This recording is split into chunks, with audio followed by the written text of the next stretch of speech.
Hello, so today we're going to be talking about strategies for an inclusive classroom. So this was my concept map that I posted last week. So the key points of my concept map was, so I did in the middle diversity for an inclusive classroom. And I said you need equity, which is like equality, so equal opportunity for learning. So all students should have the same opportunity for how and what they learn.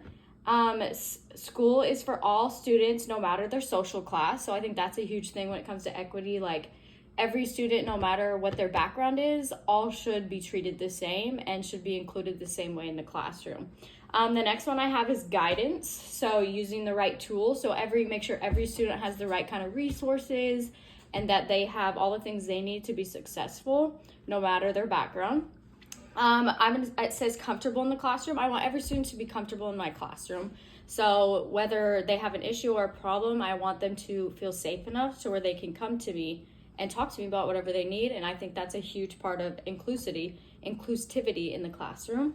I said adequate knowledge. So every student deserves the right knowledge and deserves to learn the same as every other kid, no matter where their skill level is at. Now I have teaching. I think that's another key point is make sure that when you as a teacher, make sure I'm including and making sure that every student feels the same in my classroom and no one feels left behind or left out. So resources that teach diversity. So that's something that I want to hit on in my classroom is have different ways that people can spread their culture in my classroom. So we might have different holiday celebrations that relate to students' diversity and background. I want to incorporate other cultures. So like I said, that also has to do with the different holidays in my classroom. I want everyone to feel safe and feel like they can celebrate the holidays and celebrate when they need to celebrate certain things about their culture. The next I have creativity. So creativity is I want everyone to come up with their own way of thinking and their own way of learning. And I want them to be able to do that comfortably, no matter if they maybe are an English language learner. So maybe if they're a little bit behind on their English, I want them still to feel like they're safe and comfortable in the classroom and they have the creativity to bring whatever they need and want to bring into the classroom. Environment, I think that's huge. So inclusivity into the school environment. So to feel and value everyone. So I want everyone to value and respect everyone's privacy and whether they want to share, not to share, their background. I want everyone in the classroom to respect that. And this says thrive outside of the classroom. I want every one of my students to thrive outside of the classroom and not just focus on in-classroom diversity, but also diversity outside of the classroom. I want them to know what that looks like. And so that's something that's huge. Community is another one. So environment kind of goes along with community. Outside of the classroom, I want them to recognize other people's cultures and respect other people's cultures. So I think if I start teaching that now in school, students are going to be able to recognize and appreciate everybody else outside in the community. So diversity lesson. So mine is going to be for second grade and the topic is diversity, similarities, and differences. My standard is demonstrate ways to show good citizenship in the classroom. My objective is going to be after watching a video on diversity in the classroom, students will complete a worksheet with no more than 2 errors. So this is an audiobook that I have also that I want them to read. It's called Our Diversity Makes Us Stronger by Elizabeth Cole. It's a really fun book for young kids to learn about diversity in the class and to make it fun. If we have time, we'll watch that at the end, but we might run out of time.